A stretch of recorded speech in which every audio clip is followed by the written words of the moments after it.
As the sign says, welcome to the Coastal Road of Mumbai, and we are going to get a special welcome because we are going to be able to drive on it just before the inauguration, and in this, a Porsche Cayman GTS. A great road deserves a great car. Now, quite honestly, this is going to be a big game changer for the city of Mumbai. In fact, it's going to transform the city of Mumbai, possibly one of the biggest infrastructure projects in recent generations. I'm standing here at the Worli end, a lot of traffic over there, and this ramp is going to take me onto the Coastal Road, which is then about a 9.5 kilometer drive right onto Marine Drive with no traffic lights, 3-lane wide highway with a service road. Absolutely something that none of us Mumbaikars could have even dreamt of 5-6 years ago. So let's go for a quick spin.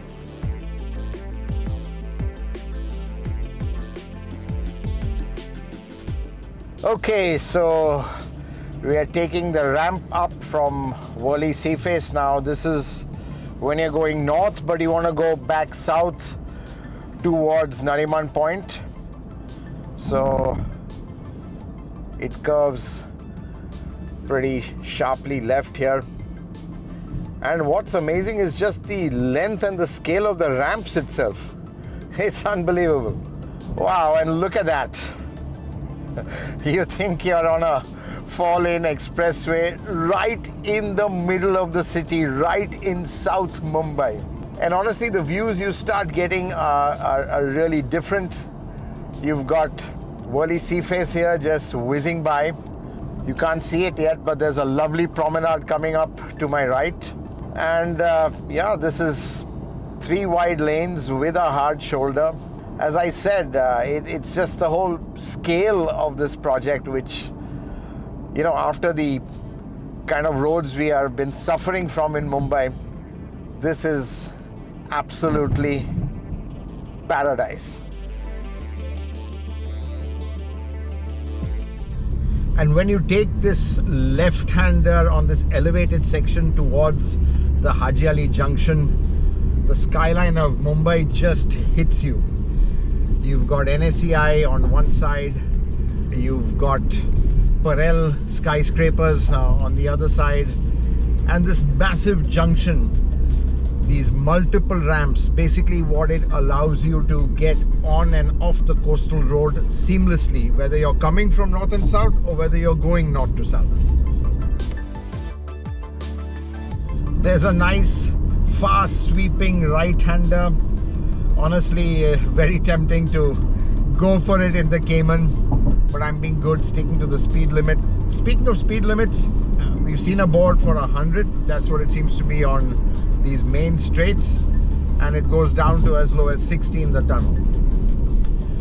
Well, I think a speed limit of 100 in South Mumbai, that's something not many of us expected, so we should be happy with that.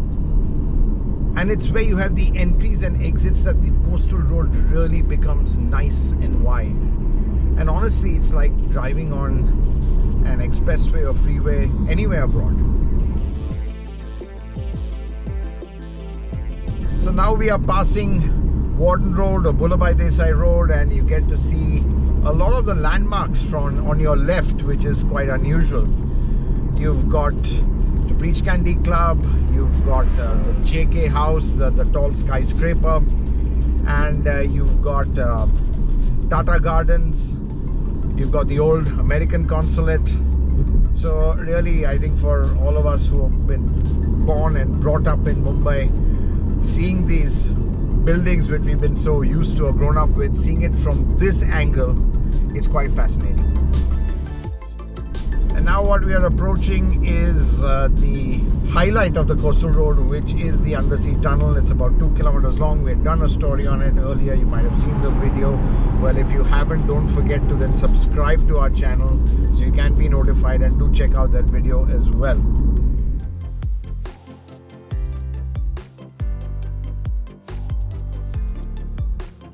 So here we are getting into the undersea tunnel. surface has changed to concrete, and concrete not as smooth as the tarmac section was. It's really a challenge getting concrete to be absolutely smooth, but still it's good enough. And more than anything, it is wide. It's absolutely unobstructed. So again, this undersea tunnel, it just absolutely skies through the heart of South Mumbai. You can imagine all the chaos up there, the narrow roads, the traffic, the choked junctions which really can't handle the traffic anymore.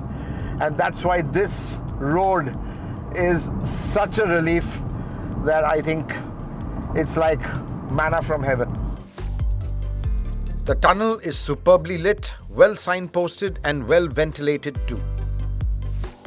The lane markings, cat's eyes, everything absolutely fresh and could be anywhere abroad.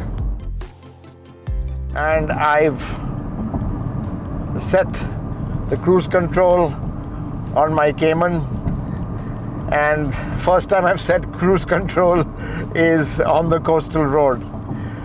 So that's something to remember.